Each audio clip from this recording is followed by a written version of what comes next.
আসসালামু আলাইকুম। কেমন আছেন আপনারা সবাই? আমি ভালো আছি, আশা করি আপনারাও ভালো আছেন। সো গাইজ, আমি ফারদিন আবারও একটা ভিডিও নিয়ে চলে আসলাম আপনাদের সাথে। যদিও শীত এখনো শুরু হয় নাই, তবুও একটু ঠান্ডা ঠান্ডা ভাব কিন্তু আসছে। সো আমরা রওনা দিলাম পূর্বাচল 300 ফিটের উদ্দেশ্যে। তো কিছুক্ষণ পরেই আমরা চলে আসলাম আমাদের গন্তব্যস্থলে। এসেই আমরা দেখা দেখি শুরু করে দিলাম যে কি কি খাওয়া যায়, কি কি আছে। সো এখানে অনেক কিছুই ছিল, কাবাব, তান্দুরি, ফিশ। সো আমরা এখানে আসছিলাম মূলত হাঁস খাবো।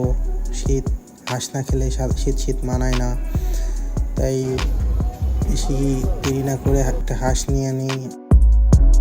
আর এমন ধোয়া ওঠা হাঁস দেখে কার না জিভে জল আসে। সো আমরাও দেরি না করে খেয়ে নিলাম।